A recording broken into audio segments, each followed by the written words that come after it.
Hey, we're here and we're back on the podcast, and if you're an attorney or a similar professional in whatever phase of your career and you need help navigating through the good, the bad, and the ugly, then we're exactly in the right place. Mr. Jason S. Weiss Esquire is here from AskJasonWeiss.com, and he's also the author of SHIT, They Never Taught You in Law School, The Survival Guide to Navigating the Law, which covers all that stuff that you never thought about, such as the business side of law and this entrepreneurship side. You have to wear so many hats, and there's all these, they call them soft skills, right? We have to be organized, we have to be good with the numbers and the words and communicate, and there's so much, and why not talk to someone who has already figured a lot of this out, blaze the trail. That way you don't have to do as much trailblazing yourself. So, Mr. Jason, glad to be speaking with you. And thank you, Mr. Robert. Glad to be here. Yeah, we're both a couple of glad guys and a couple of black t-shirts. And what did I leave out of that introduction, that bio about you? What are you currently focused and passionate about? So it's not that you left it out. You weren't aware of the fact that the second, I guess, the sequel to the book is coming out in about 30 days from the recording of this podcast. And it's going to be focused more on lawyers and business people as opposed to just lawyers. How to navigate the law as a non-lawyer is basically what I talk about in the second book. What did you leave out? Nothing. You hit it spot on, nail on the head. Well, thank you very much. And I think that, you're mentioning something that's important. Like it helps to know just enough, doesn't it? Like if you say, oh, well, I don't know much about finances or taxes, I have an accountant. Well, it would still be good to have somewhat of an education, and you could take what you know to your accountant. Oh, well, I don't really care much about the law. Well, still, there's Google and there's ChatGPT and there's YouTube, and it's still good to educate yourself. And that way, when you speak to that professional, you can be a little bit fluent and have an educated conversation, and they don't have to just try to catch you up. You can be speaking in this advanced language. And like, what are your thoughts on that? Because like this idea, it took me too long to figure out. I used to think if I was paying something for someone, it's like, well, why do I have to learn it and pay them? And also like not micromanage, but sometimes manage and check in. But man, if you apply that combination with a professional and especially an attorney, it seems like that's just increases your chances of success. So, look, like when somebody comes down with a little bit of a sniffle, what's the first thing they do? They go on WebMD or some other, medical platform to look up what it is. And it could be something as simple as the pollen's bad outside and you're having an allergic reaction. But the problem is when you go down that rabbit hole, you could be, diagnosed with some new rare disease that, one person in a billion gets. And that's part of it. Part of it is that fear factor. You go down that. So look, when you hire an attorney, I'm not saying just hire the attorney, wipe your hands clean, right? You're hiring an attorney to be your tour guide. That's how I look at the practice of law. If you come to me and you say, hey, I'm going to Disney World today and I love, I have a daughter and she loves the princesses, that gives me an idea. I'm going to take you to Cinderella's castle. I might take you to the teacups. I'll take you to Animal Kingdom and we'll do the safari ride.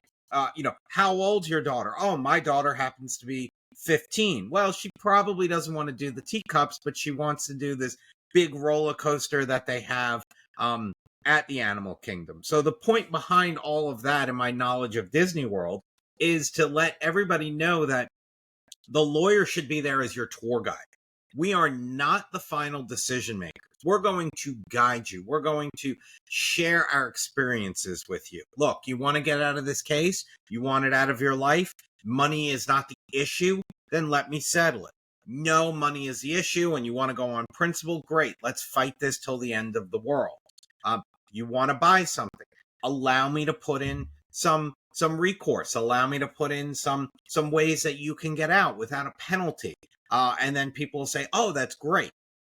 You don't have to be fluent in the law, but yes, everything you do in life, law is around. You go for a drive and it says 45, you do 45, you're good. What happens if you do 46? Probably good. What happens if you do 50? Don't know. What happens if you do 55? You're getting a ticket. And you catch my drift. So all I can do is say, look, if you're doing 45 miles an hour, you will not be getting a ticket for speeding. You can still get a ticket for something hanging from your rearview mirror, a broken taillight. So again, as attorneys, the most important thing that we can ask clients to do is tell us everything. And then we can guide you on, okay, I've heard it all, and this is my proposed strategy. What do you think? Cool, we'll go with it. No, we'll change it. Because at the end of the day, the client is always the person who is running the case and will make the final decisions. You're the tour guide. It makes perfect sense. And that you're the filter, right? You say, here's all this stuff, here's all this mess. And you're like, well, hey, here's the only parts that are relevant to what we're doing. And so we're already talking about these soft skills, right? Research skills, basically. There's like over researching where you go on the WebMD and it always says you have cancer. You drill down enough, it's always that rare type of cancer. So there's such a thing as being maybe a little too obsessive about a thing, but you have this amount of research. That way you can figure out what to say, separate the signal from the noise, and someone like you can maybe speak to the decision making and figure out what that path forward is and maybe what the goals are. So to help us get an understanding of you, I believe that you're a fractional attorney, or correct me if I'm wrong. And what area of the law are you in, and what do you do? So I have two main areas that I focus in. One of them is called fractional general counsel work, and the second is that I'm more of a coach, consultant, and mentor for attorneys. So for anybody who needs an attorney, what I do is, like I said, fractional general counsel work, and I'll work with companies, business owners, individuals who want to be able to pick up the phone and call the attorney and say, hey, look, I'm thinking about buying this property, and I need a little bit of legal help, or I need this, or I need that, or my wife got a speeding ticket, my husband got a DUI, and it's all covered under that weekly, monthly, or bi-week or bi-monthly retainer. It's a set fee, it's a flat fee, and you have access to me. And I base my pricing on, how much do you think you'll need? 5 hours a week, 10 hours a week, 30 hours a week, and I reduce my hourly rate, and we lock it in, and every single Friday or every first of the month, you owe me the same amount. And it's great for people that are getting started because they can budget. Okay, I can budget legal for $5,000 a month for 12 months. It's $60,000, which is very inexpensive for a full-time general counsel. And then I have clients that need me and they're paying a lot more per week or per month. So I do it all. I do not do family, and I do not do estate planning or immigration. And I won't do criminal. So anything in the business world, anything with litigation, I handle. Anything that I can't handle, I bring in the right professional who can, and I will oversee it at no additional charge by me.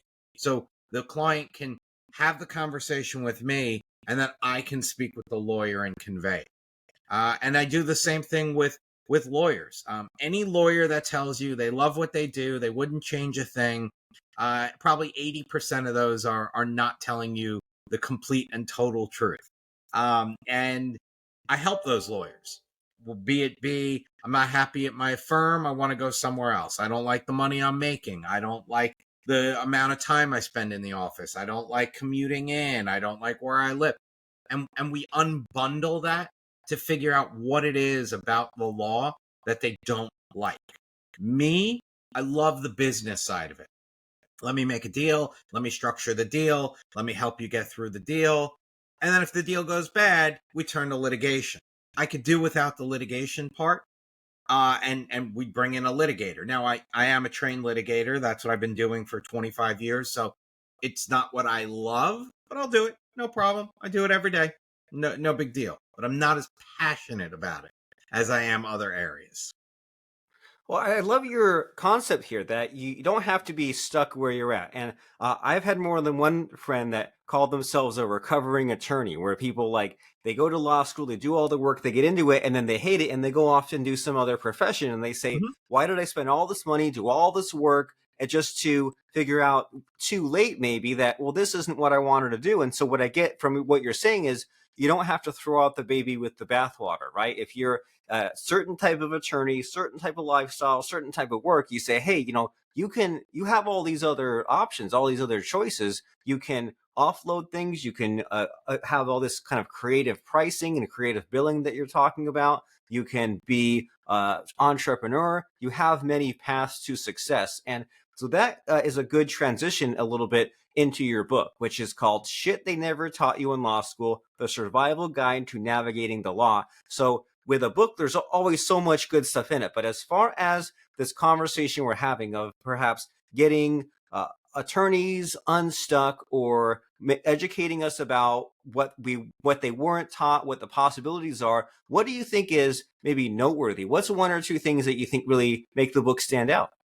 So, look, this book is 18 chapters, and each chapter is common sense stuff, but we don't think about it, right?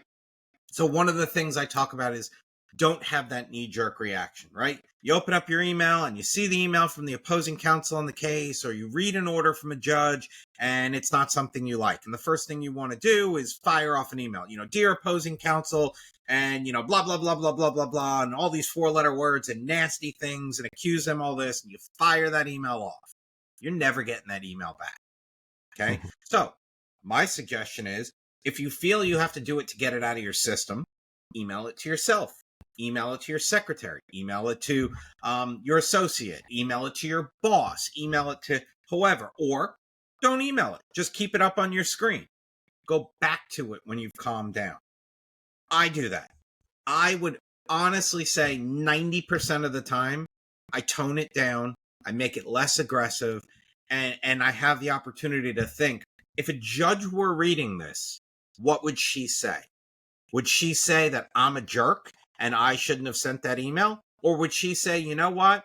That's a good email. I don't have a problem with it. So that's one of the things I talk. The other thing I talk about is, and you said it, all the hats that we wear, right? Lawyers are not just a lawyer where we go to court and we do it, right? We have to wear many, many, many hats.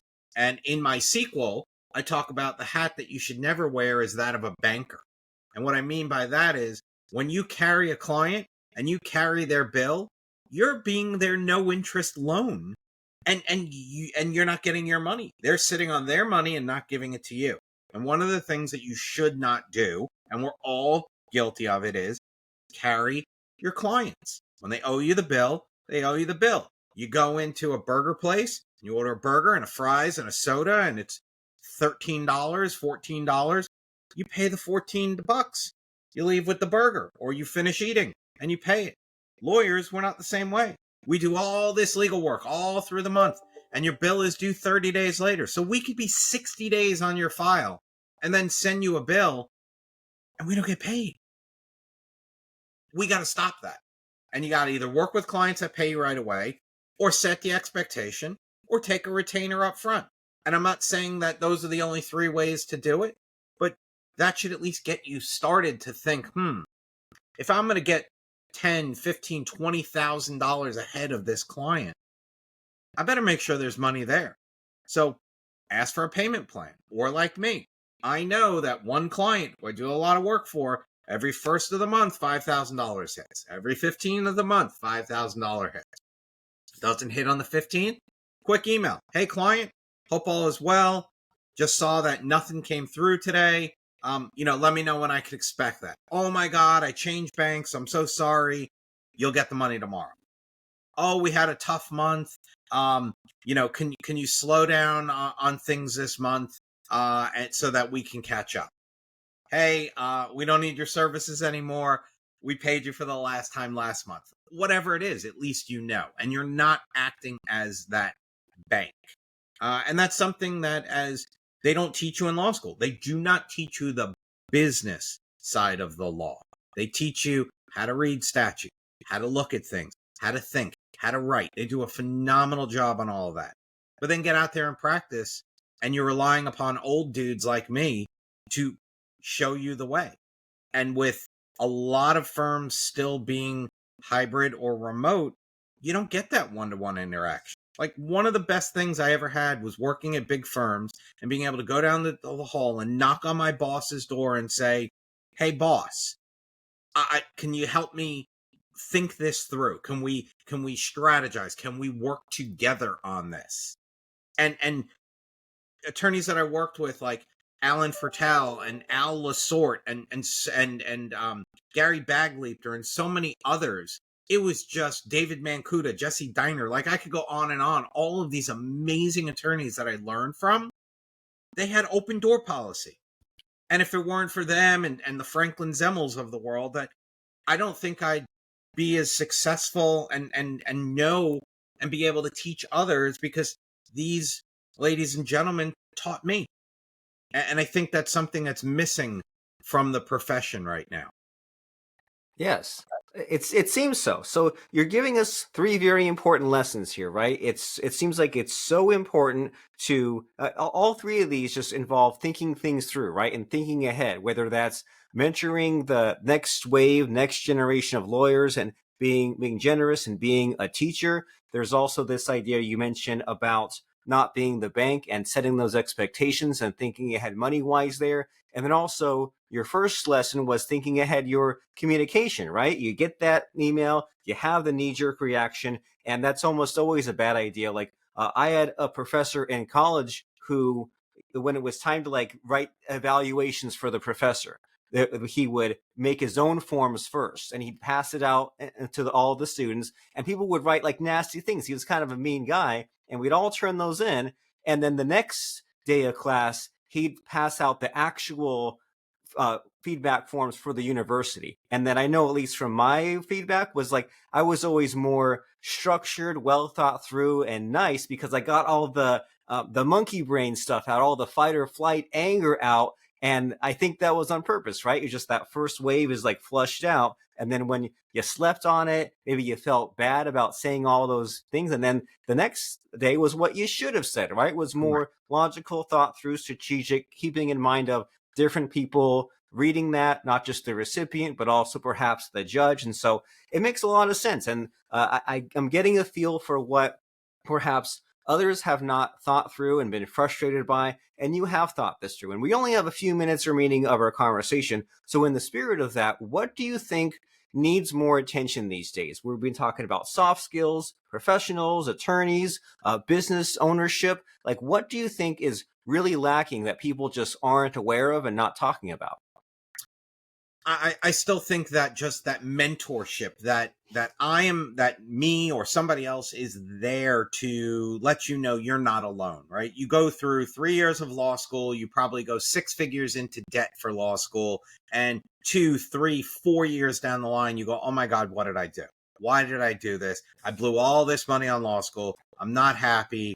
Being a lawyer is terrible. What do I do next? Well, that's not always the answer. The answer is, you're not happy, but we need to figure out why. And it could be you're not making enough money, you're not spending enough time at home with your family, you're not in a location that you like, you're not in an area of the law you like, you don't find your work fulfilling. So let's get to the root of that. Let's figure it out. And once you figure it out, for me, it was like, I didn't like family law, so I stayed away from it. It was an easy thing. I like being able to talk with people. So I do a lot of mediations as a mediator. So you find what you like, and what's right for me might not be right for you, might not be right for Mary and Sarah and Steve and everybody else. Each person is their own, and they need to decide what works for them. Fair enough. That's great advice. It's so simple, but it's also so simple. Maybe we haven't thought this through and haven't considered this, that we need to figure out what are our own disqualifiers, what we don't want to do, and what are our own qualifiers, what really lights us up, excites us, what kind of a lifestyle do we want to have. And it seems like there's just a real theme here of if you're unhappy, if it's not working, don't just give up. Figure out why that is, hit it from different angles, talk to someone, have that mentor, see what the other perspectives, possibilities are. And it's amazing for us to think about. And so we only have really time on a podcast to give people a taste, a tease of what you're all about, right? To tell some stories and tackle some different issues. So as far as next steps, there's that book we mentioned, Shit They Never Taught You in Law School, The Survival Guide to Navigating the Law by Jason S. Weiss, Esquire. And then as far as the website, there's askjasonweiss.com. That last name is spelled Weiss.com. And Mr. Jason Weiss helps attorneys get what they want out of life and their practice, because law school was hard enough. And just when you thought life would get easier, then you began to practice. So not every attorney is happy where they're at. It's time to take control. And if you're unhappy, then it's time to go to askjasonweiss.com to schedule that call, to have that conversation, to discuss possibilities. And if you're a LinkedIn person like I am, you can also find him at linkedin.com/in/Jason-S-Weiss. And sometimes it helps if you're looking for a fractional general counsel and coach, startup, SME, if you're a rapidly growing company, corporation, company with seasonal legal needs, and so many more other possibilities. You go and you talk to a real person because, as Jason said, you love people, you love meetings, you love that personable sort of stuff. So go on LinkedIn, send that message, or even better, you can go directly to askjasonweiss.com to schedule that call and to check out his book. And before we get to the final scary question of the interview, Mr. Jason, are those good next steps? Should someone go to LinkedIn or Ask Jason Weiss? Yeah, those are great next steps. And you can also find me on Instagram at Ask Jason Weiss. I post on there regularly. And believe it or not, I get a lot of questions asked to me in the private chats on Instagram, and I answer everything myself. Nice. Is there a particular question that you feel you've been asked recently that stands out in your mind? Um, I've been asked a lot of questions about the book, how I went ahead and started doing the book, and various different things, primarily from law school students, because they say to me, look, I'm just starting law school, or I just finished my first year, and I would love to, talk with you as a coach. I do offer student rates for students. So if you're in law school and you could take a picture of your student ID and show me, I don't care what law school you're in, my rate for coaching is significantly reduced. And that's what I've gotten a lot of. I've seen you on a podcast and I got questions, but I'm a law school student. Money is tight. Can you help me out? And the answer is yes. Well, very cool. And I've heard so much from you in our conversation about the custom pricing, right? To make people feel like you understand their situation and perhaps you've been there and you can relate. So if you say, well, you can guarantee this amount of legal work, or if you want to do this payment plan, or you are a law student, then it's worth having that conversation and setting those expectations that you've been speaking about. So that's askjasonweiss.com and Instagram.com/AskJasonWeiss if you're an Instagram person. And before I let you go, Jason, we promised to get to the scary part. So the scary segment of the show is where I ask you for a quote or lesson that has served you that you can pass on to us. So what do you have for a quote or lesson? So we hear all the time that it's not how many times you fall, it's how many times you get up. And I like to massage that. So to me, it's not how many times you fall, and it's not how many times you get up. It's how quickly you get up and what you plan on doing differently. If you fall and you get up and you push down again and it's the same cycle over and over, something's got to change. So fall, get up quick, get up ready to go, and say, okay, I fell because the ground's slippery. Well, if I take off my sneakers and socks and I'm barefoot, the ground's no longer slippery, and now I can stand there. And that's what it is. It's don't keep allowing that mistake to keep pushing you down and keep doing that. Change it. Change, even if it's a 1% change, 1% better every day. That's what it's all about. Oh my God, I learned from this mistake. Good. That's the life lesson. Learn from the mistake, tweak it, and do what's right for you, because what's right for you may not be right for me, may not be right for the person sitting next to you. And if you can sleep at night with your decisions, then you're doing better than most of the world. Very wise. learn from your mistakes and adjust from that feedback. We've been speaking with Mr. Jason S. Weiss, Esquire. AskJasonWeiss.com. Go there, and it's now time to take control. Jason has helped attorneys everywhere get more fulfillment out of life and their practice. All it takes is a simple phone call, and they can go from there. So get your life back and enjoy the work you do. AskJasonWeiss.com. We'll see you there. And thank you very much, Mr. Jason, for giving us this life advice, giving us some humor, some stories, and telling us what we need to maybe consider and do differently. And sometimes this advice pays off years, decades later. So thanks for setting it right, setting us straight, and telling us what we should be aware of. So thank you very much for that. And thank you for having me, Robert. This was incredible, and I thank you so much.